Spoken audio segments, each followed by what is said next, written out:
A'udzubillahi minasyaitonirrajim. Bismillahirrahmanirrahim. Alhamdulillahirabbil alamin. Wassalatu wassalamu ala asyrafil anbiya'i wal mursalin wa ala alihi washabihi ajma'in. Assalamualaikum warahmatullahi wabarakatuh.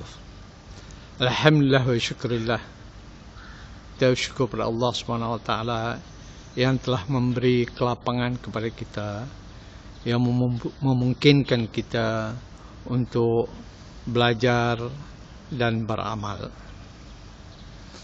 Allah Subhanahu wa taala menganjurkan kita supaya berfikir, supaya bertadabbur ataupun meneliti, mengkaji dan memahami ayat-ayat Allah di dalam Al-Quran.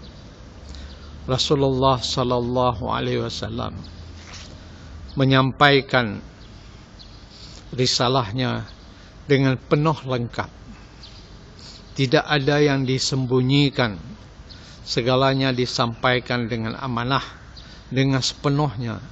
Sehingga Islam itu lengkap.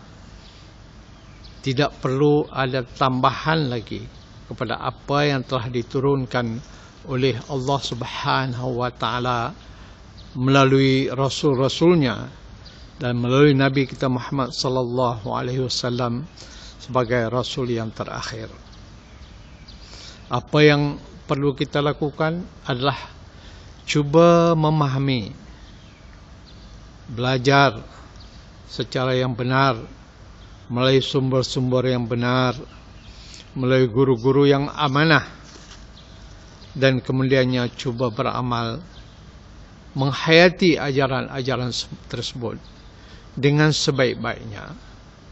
Selepas itu kita berdakwah mengikut kemampuan kita kepada ahli kaum keluarga kita yang terdekat dan mengikut kemampuan kita kepada masyarakat dengan cara yang berhikmah, dengan cara yang benar, dengan cara yang boleh mereka fahami dan tidak menimbulkan sebarang kekeliruan ataupun permusuhan.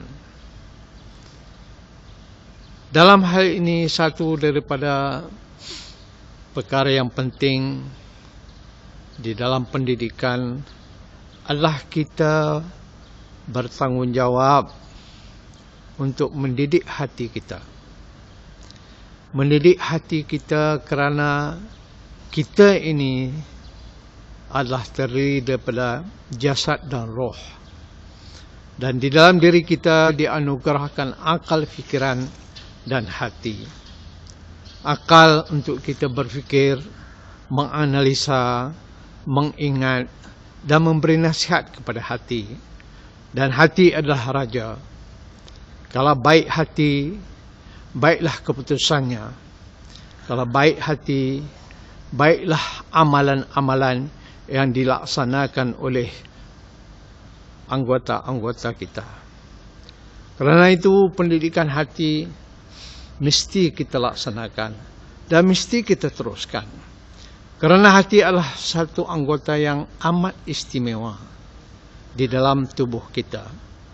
Kerana itulah digambarkan bahawa hati itulah yang menjadi tilikan untuk diperhatikan oleh Allah Subhanahu wa taala.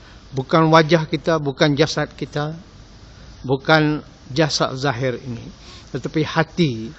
Kerana hatilah merupakan satu anggota yang penting. Seolah-olah dialah sebagai diri kita, dialah identiti kita. Kerana dalam hati inilah kita akan meletakkan kepercayaan kita, keimanan kita.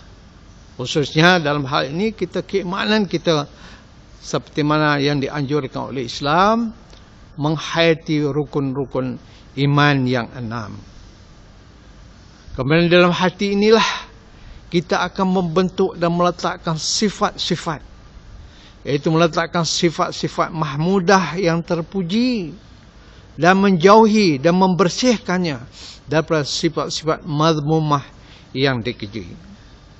Banyak sifat-sifat mahmudah yang dipuji. Umpamanya syukur dan sabar.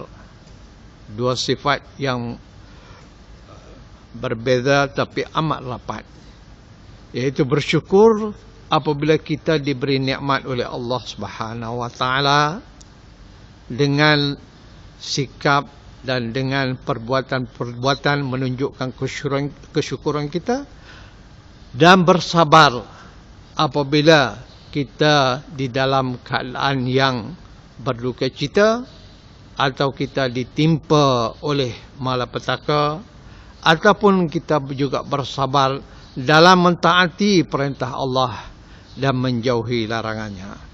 Mudah-mudahan kita akan sambung dalam penerangan yang lain. Assalamualaikum warahmatullahi wabarakatuh.